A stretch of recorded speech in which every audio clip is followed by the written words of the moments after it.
Buen día, y bienvenidos una vez más a Relatos Crípticos. En esta ocasión estaremos revisando algunas historias de misterios y sucesos extraños que los usuarios de 4chan han experimentado. También quiero darle las gracias a Squarehammer y a Rafael de Jesús por convertirse en miembros del canal. Muchas gracias por su apoyo. Recuerden que si se unen como miembros al canal, pueden ver los vídeos un día antes de su estreno y participar en encuestas para elegir la temática del siguiente video. Y como último aviso, en este video estaré utilizando unas voces diferentes a las de Loquendo. Comenten si les gustan estas voces o si prefieren que siga utilizando Loquendo para la mayor parte de mis vídeos. Espero que disfruten de las historias del día de hoy, y si quieres escuchar los audios de las historias, también pueden encontrarlas en Spotify.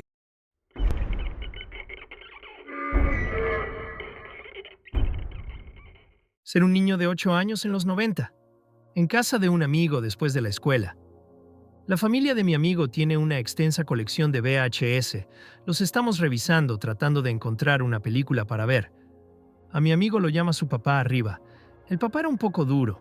Creo que estaba en problemas por algo. Sigo revisando las cintas VHS. Finalmente encuentro una que quiero ver. Creo que era una de las películas de Ernest, jaja. Excepto que la cinta de adentro no coincide con la portada. Le falta la etiqueta con el título de la película. La pongo en la videocasetera. Es una película casera. Parece que debieron poner un trípode en el marco de la puerta de la sala porque se ve toda la habitación en una toma amplia. Papá y mamá están sentados en el sofá, separados. Mi amigo y su hermana están cada uno en una silla enfrente de ellos. Espero 30 segundos a que pase algo, no pasa nada. Presiono avance rápido. Literalmente están sentados ahí, sin siquiera hablar o moverse. Me da la sensación de que hay algo raro y jodido en esto. Oigo a mi amigo bajar las escaleras. Rápidamente saco la cinta y la vuelvo a poner. Nunca le pregunto sobre eso. Él se muda. Aún pienso en esto a veces.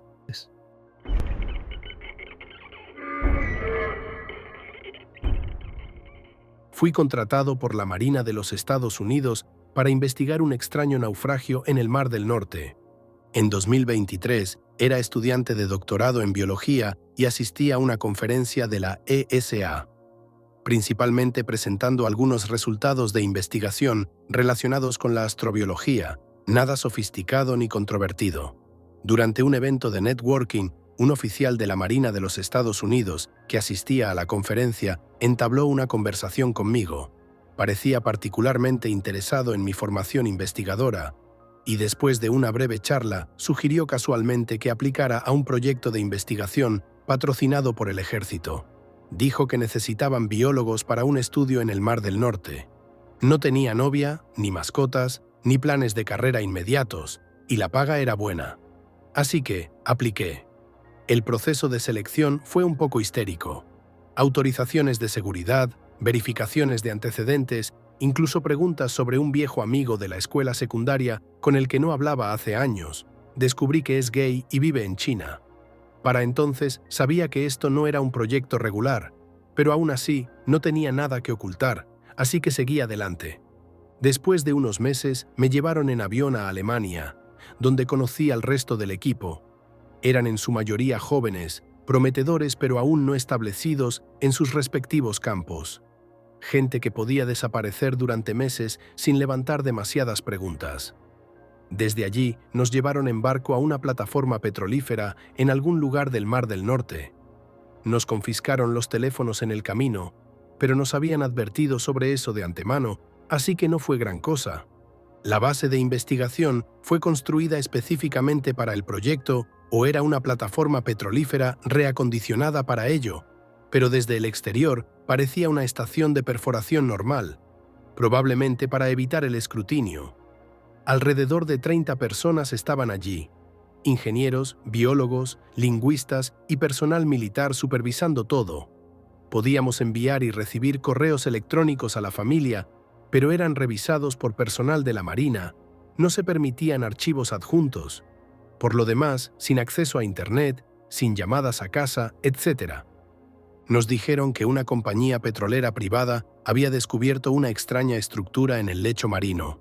Al principio pensaron que era un naufragio de un submarino de la Segunda Guerra Mundial, pero las imágenes de sonar lo descartaron. Lo que encontraron, en cambio, fue un objeto alargado, en forma de espiga, de unos 50 metros de largo, roto por la mitad, incrustado en un cráter como si hubiera impactado a alta velocidad. Cuando llegué, los ingenieros estaban debatiendo cómo llevarlo a la superficie. Se consideraron dispositivos de flotación inflables, pero el riesgo de romper el objeto era demasiado alto. En cambio, desplegaron robots controlados remotamente que podían tomar fotografías y recuperar muestras. La profundidad hacía que el buceo humano fuera impráctico, especialmente porque la mayoría de nosotros no estábamos entrenados para ello. El exterior del objeto estaba incrustado de percebes, algas, sedimentos, etc. Limpiarlo llevó 2 semanas más. La capa exterior era un compuesto de carbono que era quebradizo, rompiéndose como vidrio al caer, pero al mismo tiempo era casi imposible de doblar o derretir. No recibimos resultados exactos sobre la datación mientras estuve allí, pero según lo cubierto que estaba, debió haber pasado siglos en el fondo del mar, al menos. Durante el primer mes, solo los ingenieros tuvieron algo que hacer. Luego, a las 5 semanas, encontraron un compartimento sellado y presurizado. Los ingenieros construyeron un sello presurizado externo para acceder a la cámara. Dentro encontramos lo que inequívocamente era una sala de control, sin oxígeno, consolas cubiertas de polvo, paneles rotos y 3 cuerpos. Los 2 primeros eran pequeños, de aproximadamente 1 metro de altura, humanoides pero extraños. Sus cabezas parecían demasiado grandes para sus cuerpos, pero probablemente serían de tamaño normal en un humano regular. Calvos, sin orejas ni narices, aunque había signos de que habían sido removidas quirúrgicamente. También estaban castrados, sus ojos estaban cubiertos por lentes negros, implantados directamente en las cuencas, un poco como gafas de sol incorporadas. Al principio pensamos que estaban desnudos, pero finalmente descubrimos que llevaban trajes ajustados que hasta entonces se habían descompuesto hasta convertirse en polvo. Radiografías y ecografías mostraron que sus cuerpos estaban llenos de implantes metálicos, como pequeñas astillas de metal. Pensamos que eran metralla del choque, pero estaban distribuidos de manera demasiado deliberada para ser accidentales. Los cuerpos todavía estaban conectados a sus asientos por cables enchufados directamente en la parte posterior de sus cráneos. El tercer cuerpo era diferente. Era alto, de más de 2 metros, con proporciones más humanas, con cabello largo y blanco, aunque probablemente solo estaba decolorado por el paso del tiempo, y era mujer. Sin mutilaciones quirúrgicas. Ella también tenía implantes, pero menos y en diferentes áreas. También tenía un riñón artificial. Su traje, a diferencia de los otros, estaba casi intacto. Debajo encontramos muchos tatuajes. Se parecían a escritura a mano, pero no coincidían con ninguna inscripción que encontramos, así que probablemente significaba otra cosa. La causa de la muerte era obvia. Todos murieron por el impacto y la cabeza de la mujer casi se separó de su cuello. Los lingüistas intentaron analizar los símbolos en los paneles de control, pero estaban demasiado desvanecidos para leerse. Una placa de metal encima de las consolas tenía una breve inscripción grabada, por lo que no se desvaneció. La escritura consistía en líneas verticales con puntos y triángulos escritos en ellas a diferentes alturas, un poco como notas musicales, pero el tamaño de la muestra era demasiado pequeño para traducir, por lo que los lingüistas terminaron siendo inútiles durante toda la estadía. Intentamos tomar muestras de ADN, pero no obtuvimos resultados, lo cual no sorprende considerando la edad y las condiciones en las que se mantuvieron estos cuerpos. Al final de los 4 meses, habíamos presentado nuestros informes. No hicimos más hallazgos significativos y no pudimos recuperar nada útil utilizando los sumergibles remotos que estábamos usando. Algunas personas, incluyéndome a mí, querían continuar, pero la Marina no quiso hablar de ello. Sospecho que desde entonces han recuperado el naufragio y lo han trasladado a los Estados Unidos. Durante mi estadía allí, uno de los enlaces de la Marina me dijo que no les importaba si hablábamos de lo que vimos allí. Nadie nos creería sin pruebas y las propias operaciones de desinformación del gobierno enterrarían la verdad en el ruido de todos modos. No le he contado a nadie sobre esto, pero no me preocupa desaparecer. solo me entristece que probablemente nunca obtendré respuestas ni crédito. Recientemente me di cuenta de que, como no se me permitió tomar notas conmigo, debería escribirlo todo antes de que empiece a olvidarlo. No duden en hacer preguntas. Intentaré responder, solo ten en cuenta que solo fui un investigador junior allí. Dibuja la embarcación. Imagen relacionada, solo un boceto rápido basado en mi memoria. El naufragio real no era visible en las cámaras debido a la acumulación de sedimentos, pero se destacaba claramente en el sonar. Su parte trasera estaba cubierta por una duna de arena. El rectángulo rojo es donde encontramos la cámara presurizada. También se veían claramente los restos del cráter que provocó al estrellarse. Algunas preguntas. ¿La chica alien estaba buena? ¿Qué tamaño tenían las tetas? ¿Alguien se folló a los aliens muertos? Eres biólogo, así que danos los detalles biológicos de tu informe. Danos algo que demuestre que no estás diciendo puras mierdas. Los cadáveres estaban tan arrugados que podría haber tenido las tetas más grandes que jamás se hayan conocido y no se habría notado. Ninguno de nosotros pudo descender al naufragio en persona, así que lo mejor que se podía hacer era masturbarse con un trozo de muestra ósea de 1 centímetro de largo, cosa que yo sepa, nadie intentó. Tristemente, no hay mucho que contar.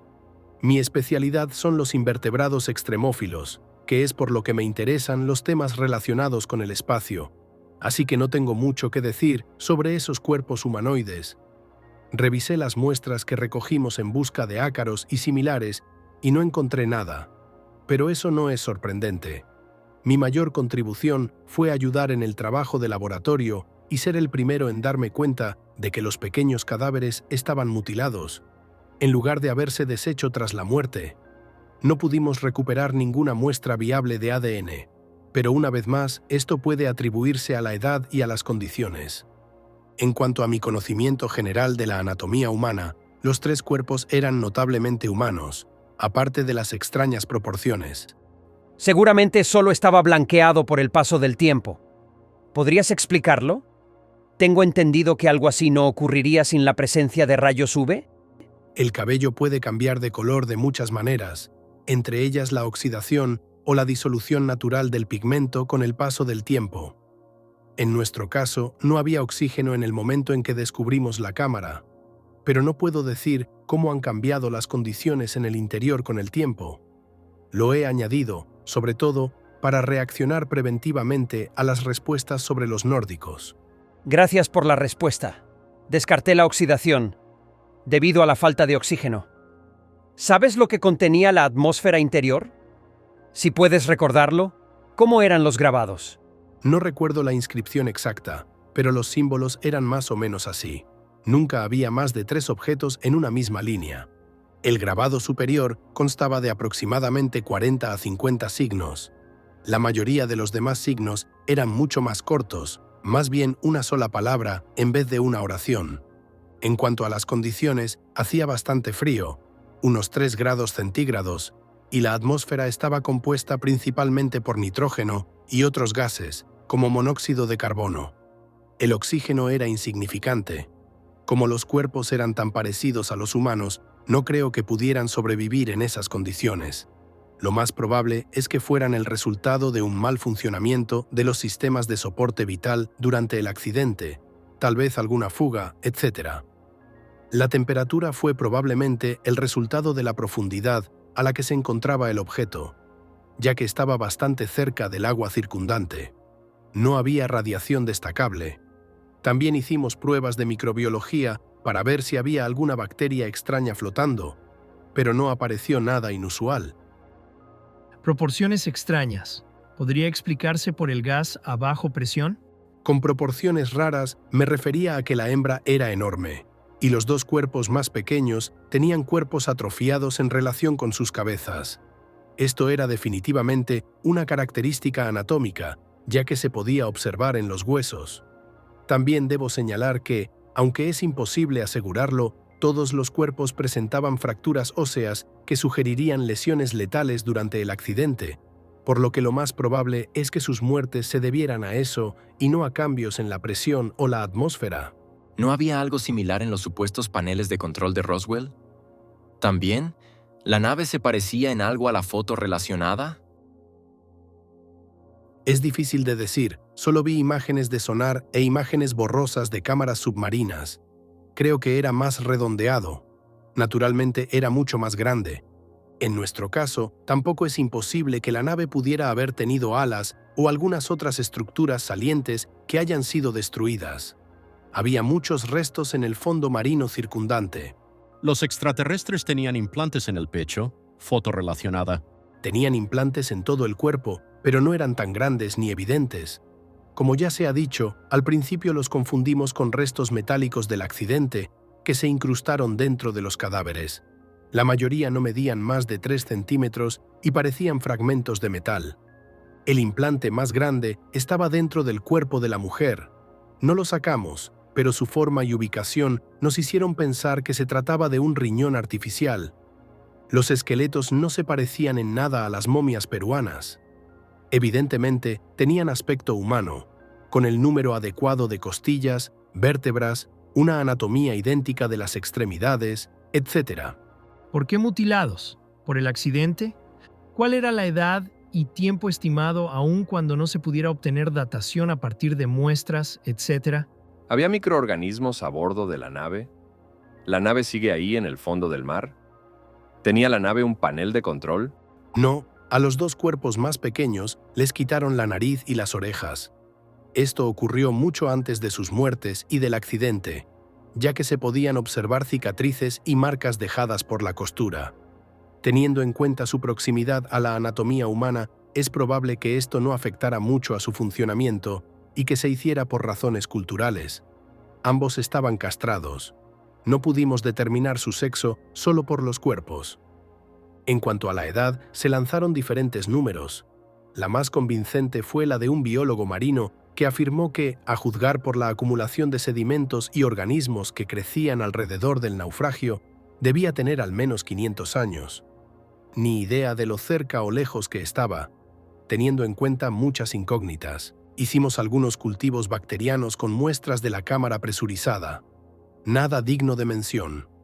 Es difícil decir si lo que encontramos estaba allí de forma nativa o si fue resultado de la contaminación durante nuestra excavación.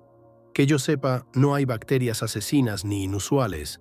Puede que los restos del naufragio sigan allí, pero apuesto a que ya fueron retirados por la Marina. Si tuviera que apostar, querrían que solo confirmáramos que estaba muerto y no era peligroso antes de trasladarlo a Estados Unidos. Había muchos paneles de control, cada cuerpo estaba sentado detrás de uno. Todos estaban destrozados, así que lo único que vi fueron algunos botones y, muy probablemente, pantallas muertas. 2 cuerpos más pequeños estaban conectados directamente a los paneles.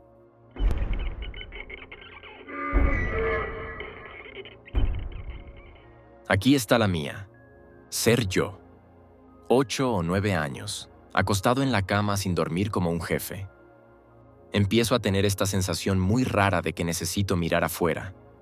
La ignoro. Intento jugar ese juego con mis manos donde pretendes que son monstruos caimanes. Divertido por un rato, pero esa sensación es realmente fuerte. Finalmente digo a la mierda, y me levanto de la cama para ir a mirar por la ventana.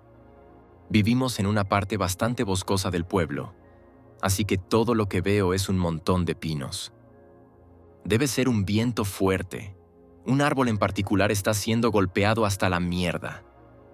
Tengo una sensación rara al respecto, y entonces me doy cuenta. Es el único árbol que se mueve.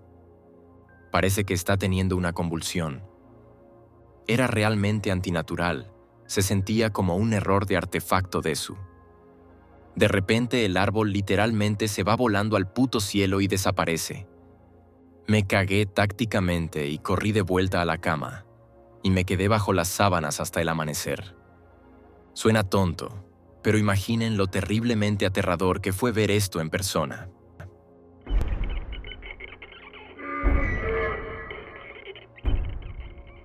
Bajo la Gran Esfinge. Hola X. Tengo algo que podría ser de su interés. Se trata de lo que mi equipo y yo encontramos debajo de la Gran Esfinge, en la ciudad egipcia de Giza. Sé que la primera pregunta que harán es ¿por qué iríamos a buscar debajo de un lugar como ese? ¿Y con qué posible propósito? Seré breve. ¿Alguna vez han oído hablar de un autor estadounidense llamado John Anthony West? ¿Sabían que a principios de los 90, él y un equipo de arqueólogos llevaron a cabo una serie de pruebas sismológicas y geológicas alrededor de la Gran Esfinge? Los resultados de sus pruebas llamaron la atención de todos, especialmente la nuestra.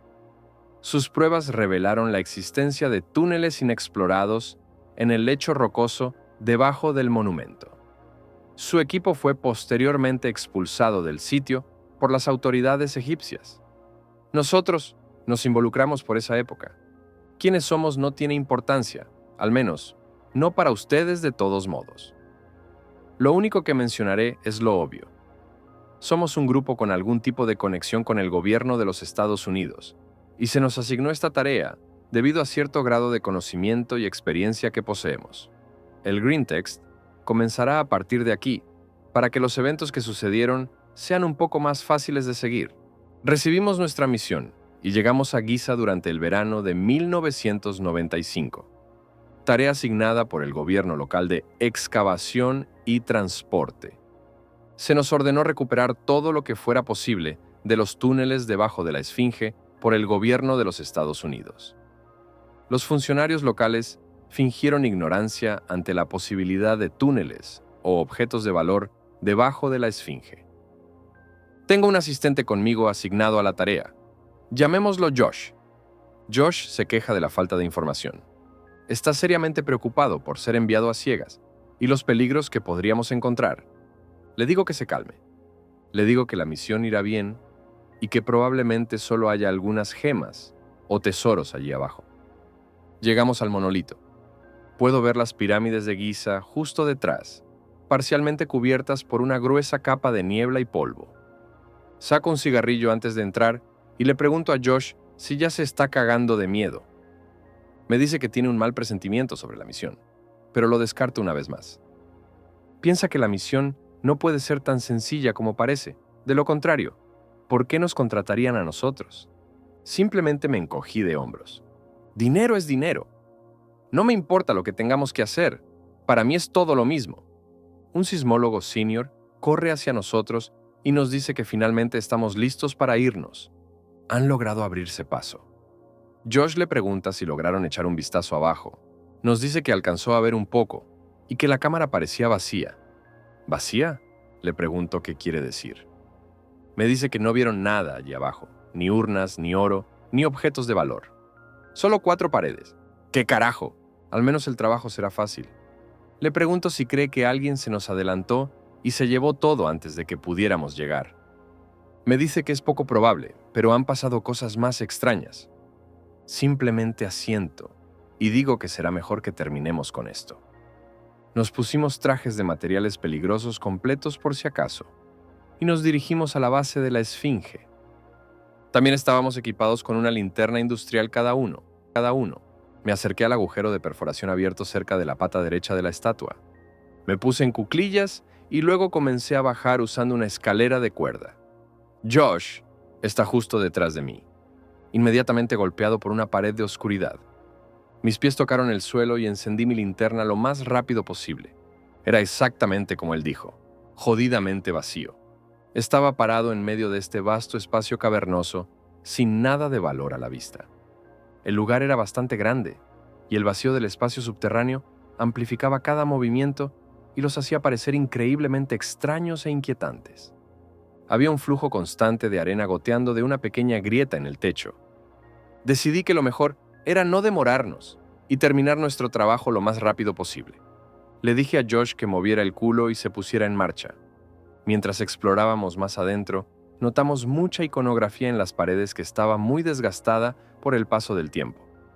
Las cosas egipcias habituales, representaciones de Ra, el ojo de Horus, incluso representaciones de Osiris y Tot, estaban por todas las paredes.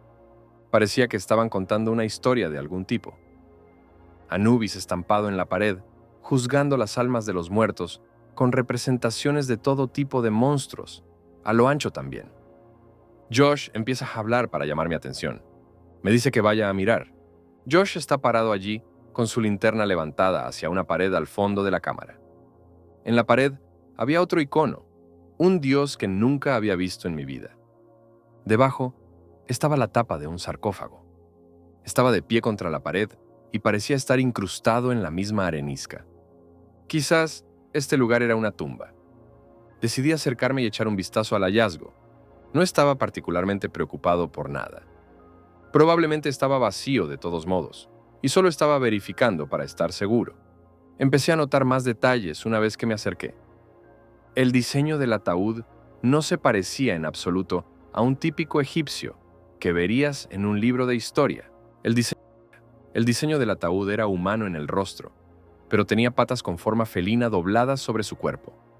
El diseño realmente me irritó por alguna razón, y no pude entender por qué en absoluto. Parecía ser algo similar a la iconografía debajo de la cual estaba colocado, pero no podría decir con certeza si eran lo mismo. Si fue una coincidencia, definitivamente fue una extraña. Coloqué mi mano enguantada sobre la tapa y me incliné más cerca para inspeccionar los detalles. La pared se había moldeado alrededor del ataúd. Encajaba como un molde. Josh vuelve a hablar. Me pregunta qué estoy haciendo. Le respondí sarcásticamente, y él me dijo que tuviera cuidado y que estaba preocupado. Empecé a decirle que se fuera a casa si iba a ser tan cobarde. Justo cuando terminé mi frase, sentí una oleada de dolor que me atravesó la cabeza. Casi me muerdo la lengua de lo mucho que dolía. Se sintió como si alguien me hubiera clavado una daga profundamente en el cerebro y simplemente la hubiera seguido empujando y empujando. El dolor siguió aumentando hasta que fue abrumador. Retrocedí, completamente consumido por el dolor que recorría todo mi cuerpo. Empecé a arañar mi traje de materiales peligrosos en vano, esperando que arrancármelo aliviara algo del dolor. No pude escapar sin importar lo que hiciera. Ojalá hubiera muerto. Así de insoportable era el dolor. Perdí el equilibrio por completo y caí al suelo con fuerza. Pude escuchar las vibraciones en cámara lenta en el suelo cuando supongo que Josh corrió hacia mí. Todo lo que pude hacer fue retorcerme en el suelo y esperar que desapareciera. Lo último que vi fue la silueta de Josh cuando mi visión comenzó a desvanecerse a negro. Intentó acercarse a mí, pero no pude responder por mucho que lo intentara. Tomo mi radio y estaba tratando frenéticamente de contactar a alguien.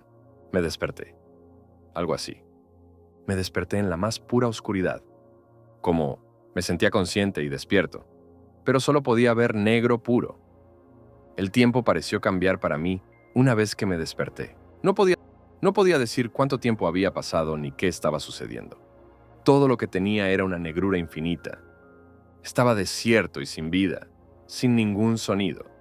Era enloquecedor. Los segundos parecían durar una eternidad, mientras mi visión se enfocaba y desenfocaba, hasta que finalmente vi mi salvación. Pude ver una luz en la distancia. No era solo una luz, había multitud de ellas. Parecían tan brillantes como las estrellas en el cielo nocturno, excepto que estaban increíblemente cerca de mí. No me di cuenta hasta ese momento en que noté su brillo reflejándose en ella. De repente estaba parado en agua. Una extensión masiva de agua hasta las rodillas, aparentemente de la nada. Volví a mirarme para confirmar que realmente estaba allí y que era real. Necesitaba saber si estaba alucinando o no. También estaba completamente jodidamente desnudo, sin ninguna razón. Había olas de agua tibia golpeando mis muslos y todo mi cuerpo sin cesar. Mi momento de respiro solo duró un instante, antes de que volviera a la acción una vez más. Era una voz, aquí conmigo, en lo que fuera este lugar. No era Josh, era un extraño. Nadie del sitio ni del equipo médico. Era viejo, increíblemente viejo. Su rostro estaba cubierto de una variedad de cicatrices y arrugas que se combinaban. Era de mi misma altura, quizás incluso un poco más alto.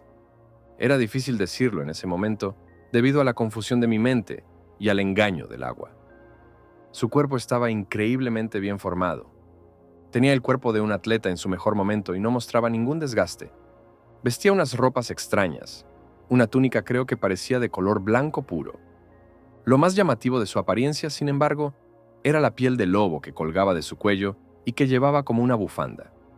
El cráneo del animal descansaba sobre su hombro como si fuera el mismísimo Hércules, y acabara de matar a la bestia. Finalmente logré balbucear algunas palabras y preguntarle quién diablos era y qué hacía en un sitio de excavación acordonado. No había absolutamente ninguna manera de que hubiera podido bajar aquí con todos estos trabajadores, a menos que hubiera estado aquí abajo antes de que llegáramos. El anciano simplemente suspiró y me miró profundamente al alma. Cada movimiento que hacía me ponía nervioso.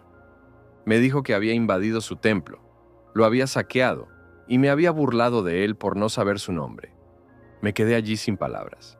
Era como si mis padres me estuvieran regañando. Por alguna razón sentí que debía disculparme, aunque no tenía idea de lo que había hecho mal. Sin embargo, me interrumpió antes de que pudiera hablar. Me dijo su nombre, pero realmente no sabía cómo pronunciarlo. Creo que dijo algo como Webwawet, pero nunca había oído hablar de eso antes. Me dijo que su hermano era el famoso. Le pregunté dónde estaba, pero él solo me preguntó dónde creía que estaba. Solo tenía una vaga idea que esperaba que fuera incorrecta. Le pregunté si estaba muerto. Me dijo que no. Me dijo que el más allá era solo para los merecedores. Sacó las manos de detrás de la espalda e hizo un movimiento de giro con el dedo que me obligó a girarme contra mi voluntad. Me dijo que observara con atención y estudiara lo que me iba a mostrar. Me dijo que era obra mía. Solo pude mirar con horror cómo veía algo que se alzaba en la distancia. Una figura de tamaño titánico. Me estaba mostrando una criatura de estatura imposible, probablemente del tamaño de una ciudad. Era tan grande que mi cerebro no podía comprenderla correctamente. Su enorme tamaño simplemente hacía que me doliera la cabeza. Había cadenas de bronce cortando la piel de la criatura y también varillas de metal. Sus patas estaban clavadas a una plataforma impidiéndole moverse. Su pelaje era como un bosque a lo largo de su cuerpo. Ni siquiera puedo empezar a describir su rostro. Solo pensar en su imagen, mirarla, hizo que mi cerebro se descontrolara y entrara directamente en modo de huida. Su existencia era como un agujero negro para mi mente. El hombre volvió a hablar, preguntándome qué pensaba de la criatura. De nuevo, me interrumpió antes de que pudiera responder, describiendo a la criatura como hermosa. Me dijo que la criatura había sido la misma desde que la encontró por primera vez. Él todavía se marchita y envejece, pero la criatura nunca envejece. Intenté cubrirme los ojos, pero mis manos temblaban demasiado para poder moverlas. Fue entonces, mirando mis manos temblorosas, cuando noté que el agua en la que estaba parado no era realmente agua. Había cambiado de color. El agua era de un rojo turbio. Pregunté si era la sangre de la criatura. Pregunté cómo podía seguir viva si había perdido tanta sangre, pero todo lo que hizo fue callarme. Me dijo que hacía demasiadas preguntas, que todo lo que hacía era preguntar y no dar nada a cambio. Intenté hacer otra pregunta, pero antes de que pudiera, una de las cadenas que sujetaban a la bestia se rompió repentinamente. Ambos pedazos de la cadena cayeron al suelo y provocaron que todo el lugar temblara, lo que casi me derribó y me hizo caer al líquido en el que estaba parado. Una por una, cada argolla comenzó a romperse y caer al suelo. La visión era horripilante. Los va a devorar a todos. Fue la única palabra que dijo el hombre. Lo dijo con tanta indiferencia, como si no fuera gran cosa. Le pregunté qué iba a pasar, si él podía matarlo, si nosotros podíamos matarlo. Me dijo que ya lo había hecho, una y otra vez, un número incontable de veces. Me dijo que la criatura siempre regresaba cada vez, más fuerte que nunca, y que él se debilitaba cada vez más. Para eso era este lugar. Era una tumba que atrapaba a la criatura para que cuando finalmente perdiera contra ella, aún no pudiera salir. Nos dijo que arruinamos eso cuando perforamos nuestros agujeros y pusimos un pie en este lugar. Me mostró más imágenes. Imágenes del sarcófago que habíamos encontrado, siendo cargado en un camión para llevarlo de vuelta a los Estados Unidos para su estudio. Aún no había sido abierto. Le pregunté al hombre qué necesitaba hacer. Hubo algo así como un destello blanco, y lo siguiente que supe es que estaba despierto de nuevo. De verdad esta vez. Estaba acostado en mi tienda, completamente extendido con Josh, caminando nerviosamente a mi lado. Se sintió aliviado de verme consciente de nuevo. Entré en frenesí, explicando que el sarcófago necesitaba ser devuelto inmediatamente y que explicaría después de hacer un informe completo a la base. Se sorprendió por completo ante esta reacción repentina, pero él y el resto de los trabajadores del sitio cumplieron sin ninguna resistencia. Hice un informe completo y detallado al primer segundo que pude. Esperaba que me despidieran de mi puesto entre risas y que me trataran en consecuencia, pero nada de eso sucedió. Se me dieron un conjunto estricto de órdenes que seguía al pie de la letra y, en 12 horas, un equipo fue enviado a nosotros. Otro equipo apareció, uno que nunca había visto ni oído antes, y todos los trabajadores, Josh y yo, fuimos escoltados fuera del sitio. Nos enviaron de vuelta a casa y nos desplegaron en otra misión, y nunca más volví a oír hablar del sarcófago. No podía simplemente preguntar sobre algo confidencial como eso. Josh fue transferido poco después. Era relativamente nuevo, así que no me sorprendió demasiado. Nunca más volví a saber de él. No pude evitar preguntarme dónde terminó. No pude evitar preguntarme qué hicieron con ese sarcófago o si alguna vez me creyeron y lo abrieron de todos modos. Supongo que el mundo aún no se ha acabado, así que al menos eso es algo. Quizás encontraron otra forma de contenerlo, o quizás encontraron otros secretos. Perdón que realmente no tenga más información que esa X. Esta es una historia difícil de recordar para mí, y todo se sintió demasiado real. Supongo que es posible que simplemente lo imaginé todo, pero eso no explicaría por qué nuestros superiores actuaron con tanta prisa. No sé, no creo que encuentre respuestas alguna vez. Me quedé en mi puesto unos años más después de eso, pero me harté bastante rápido y opté por pasar a un puesto menos intenso antes de finalmente jubilarme.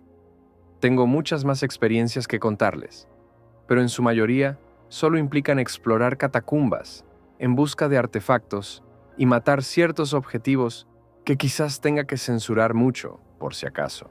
Cualquier pregunta haré todo lo posible por responderla.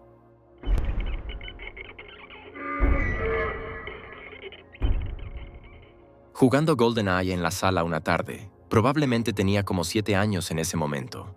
Mamá entra y se enoja porque he estado jugando videojuegos todo el día. Me dice que salga a jugar al patio. Vivíamos justo al borde de un complejo de viviendas, así que todo era maleza detrás de nuestra casa. Había una puerta en la cerca trasera para que pudieras explorar fácilmente. Subo al trampolín un rato. Escucho la voz de mi mamá. Ven aquí, Anon. Ella está parada entre los árboles detrás de nuestra cerca trasera, haciéndome señas para que me acerque. Ven, Anon, quiero mostrarte algo. Empiezo a caminar hacia la cerca. Puedo verla a través de los postes de la cerca. Mientras camino, noto que tiene una sonrisa enorme en su rostro y su postura es inquietantemente recta. Me doy cuenta de que algo anda mal. Mi mamá nunca actúa así. Me doy la vuelta hacia la casa y veo a mi mamá en la ventana de la cocina. Siento una punzada en el estómago. No mires atrás, solo corre hacia la casa. Escucho un gemido áspero y gutural que viene de detrás de la cerca. Entro corriendo a la casa y me lanzo a los brazos de mi mamá llorando. Le cuento mi historia. Se nota que está asustada. Hace que papá vaya a buscar detrás de nuestra casa cuando regresa del trabajo. No me dejan jugar en el patio sin supervisión después de eso. Nos mudamos unos meses después. Estoy bastante seguro de que este incidente fue el factor decisivo en la mudanza.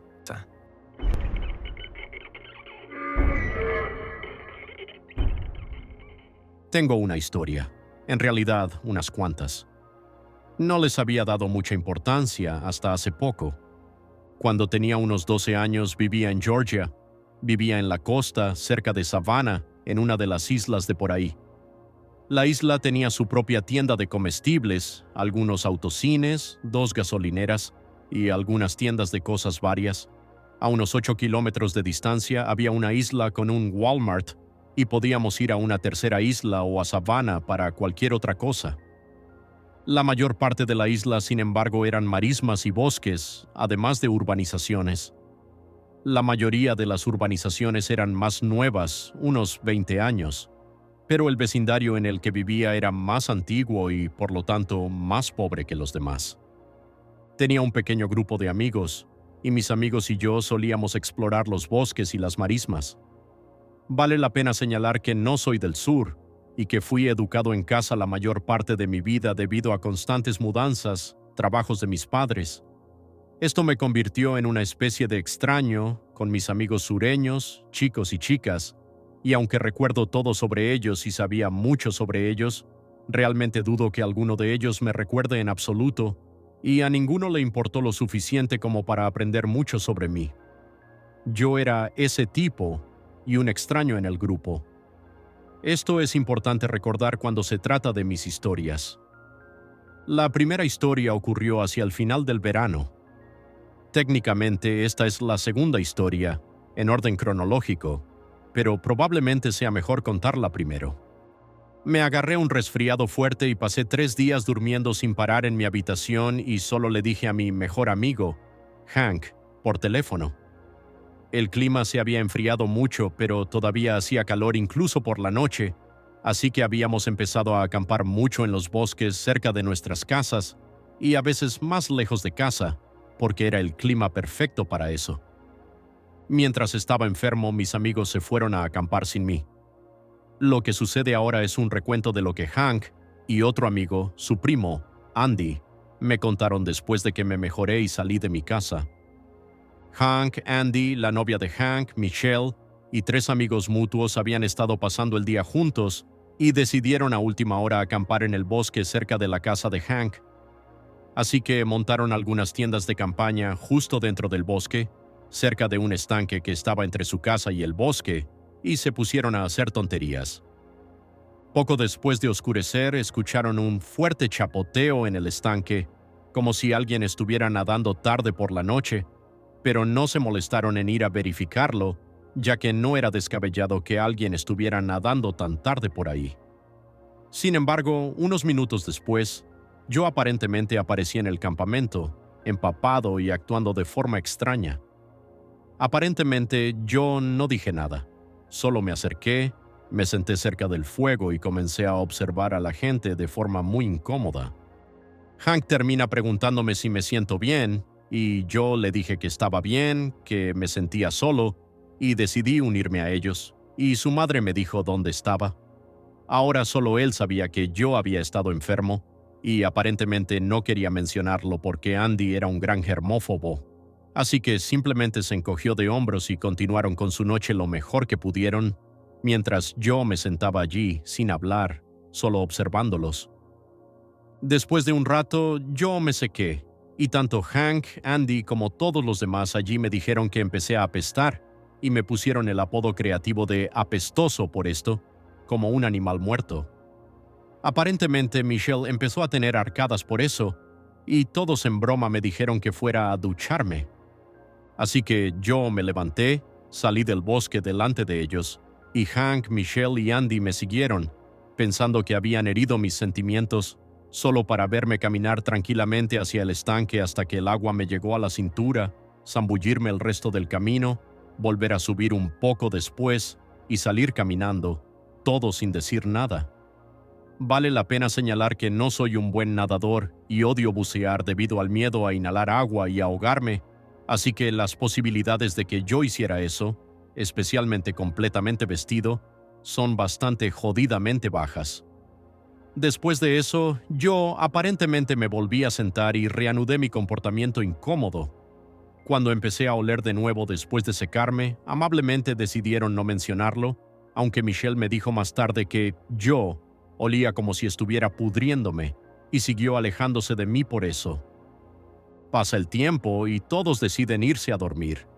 Aparte de que yo dijera, estoy bien, yo aparentemente no dije nada y básicamente se olvidaron de que estaba allí. Hank me dice que me vaya a casa, dijo que básicamente estaba insistiendo, porque nadie quería compartir una tienda de campaña conmigo. Pero me negué, y Andy y otro amigo, Corey, decidieron compartir una tienda de campaña conmigo. Así que entraron y aparentemente tuvieron que llamarme repetidamente a la tienda, y una vez que entré, simplemente me acosté en el suelo, de cara a la pared, sin nada debajo de mí.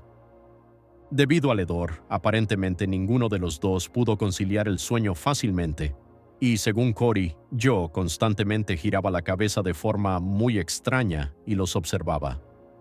Esto continuó hasta alrededor de las 5 de la mañana, cuando de repente me levanté, poniéndome lo más alto posible en la tienda, salí, y eso fue todo. No me volvieron a ver hasta unas 36 horas después, cuando finalmente salí de mi casa. Aunque probablemente no sea tan espeluznante, sé que no salí allí. He tratado de restarle importancia como una broma o como si estuviera delirando, pero estoy bastante seguro de que no salí allí en absoluto. Estaba enfermo y soy un gran bebé cuando estoy enfermo. Hank incluso me dijo que era raro que no me estuviera quejando de sentirme mal y que no estuviera molestando a Andy por sus problemas con los gérmenes. Y recuerdo claramente no hacer nada más que dormir, jugar videojuegos, ver porno en una conexión de dial-up de mierda y ver el canal Sci-Fi. Además, mi habitación estaba en el tercer piso y si la hubiera dejado habría despertado a mis padres, que se despiertan muy fácilmente, si hubieran estado dormidos cuando supuestamente salí allí y no lo estaban. Recuerdo que mi mamá entró a mi habitación para ver televisión conmigo alrededor de esa hora. Pero, por otro lado, dudo que mis amigos fueran lo suficientemente listos como para tener una mentira tan elaborada y que les importara lo suficiente como para contarla, y parecían muy sinceros. Eso y la mamá de Hank confirmó más tarde que yo. De hecho, me había pasado por allí y había preguntado dónde estaban, y que ella había notado que olía fatal y parecía raro, pero asumió que era porque estaba enfermo y no me había bañado. Su madre y la mía, que habían sido amigas, tuvieron una gran pelea discutiendo si yo había aparecido allí o no, y ninguno de mis amigos me creyó jamás. Nunca pensé mucho en eso. Pensé que era una broma pesada o algo así, hasta hace poco. Esto probablemente esté relacionado con un evento anterior que había ocurrido durante el verano. Durante el verano encontramos en el bosque un área que había sido convertida en un fuerte de paintball. Muchos túneles o trincheras elaborados y algunos cobertizos y edificios. Todo era realmente genial, pero aparentemente abandonado. Parte estaba inundada, por ejemplo. Y pasamos unas cuantas tardes jugando allí, aunque siempre fue algo inquietante. Te sentías observado, ¿sabes? Un buen ejemplo es que recuerdo a Michelle bromeando diciendo que unos tipos grandes y fornidos podrían salir de los túneles, matarnos y secuestrarla. Lo hizo con algo de nerviosismo, como cuando intentas sentirte mejor bromeando sobre tus miedos. Una tarde fuimos allí en nuestras bicicletas y estuvimos haciendo tonterías, pretendiendo ser soldados o algo así. Hicimos esto durante horas. Andy, Michelle, Hank, Corey y algunas otras personas.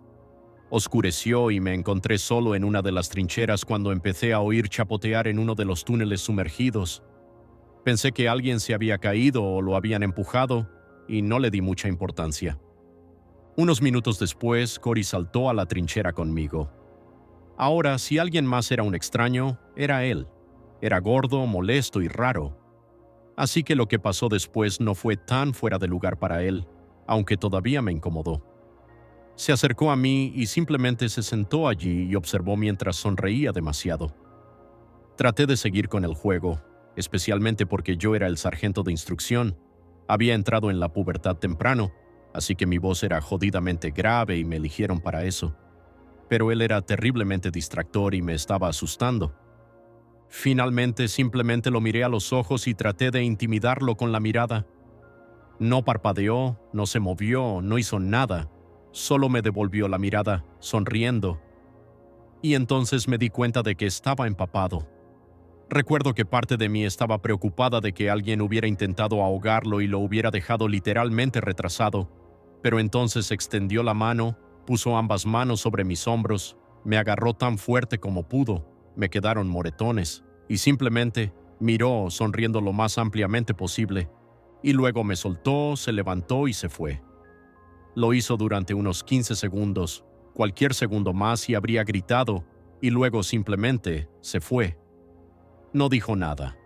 Simplemente me senté allí, desconcertado y un poco asustado, y recuerdo darme cuenta de que estaba jodidamente helado. Todavía hacía calor y humedad. Mi camisa estaba pegada a mi espalda por el sudor y me sentí grasiento durante todo el verano, pero él estaba helado. Pensé que venía del agua, salí y traté de seguirlo, pero no se veía por ningún lado. Entré en una trinchera con Andy y un par de personas más, y seguí un rato, pero se dieron cuenta de que ya no estaba realmente en el juego, y dejamos de jugar un poco más tarde. No me di cuenta entonces, pero me doy cuenta ahora. Cory estaba seco cuando subimos a nuestras bicicletas y nos fuimos. Creo que o no pensé en eso, o pensé que simplemente se secó rápido con el calor, y nunca mencioné nada de eso a nadie, ya que él era un poco raro en general. Sin embargo, no volvimos a jugar allí. Mi última historia ocurrió un poco después de la segunda, cerca de Halloween. Todos habíamos comprado máscaras baratas de Halloween en Walmart, y una noche decidimos jugar a las atrapadas afuera mientras las usábamos. Hicimos eso durante unas horas. En realidad era más como una combinación de atrapadas y escondite, y tardamos un rato en terminar de jugar. Sin embargo, recuerdo claramente que éramos 6 allí afuera, todos los mencionados, más la amiga de Michelle, y que en múltiples ocasiones vi a una séptima persona con una máscara que nosotros no teníamos. Pensé que era alguien que se había cambiado de máscara hasta más tarde, cuando me di cuenta de que nadie tenía una máscara así. Entonces decidí no mencionarlo, primero porque pensé que era esa chica rara que vivía calle abajo, que en realidad habría sido demasiado baja, y segundo porque no quería asustar a nadie. No pasó nada realmente aterrador, simplemente corríamos, y los veía correr en dirección opuesta y me escondía o algo así. Simplemente fue raro. En realidad, cosas en las que aparecía una persona extra ocurrían ocasionalmente, pero nadie pensó nunca que fuera algo más que un error de conteo.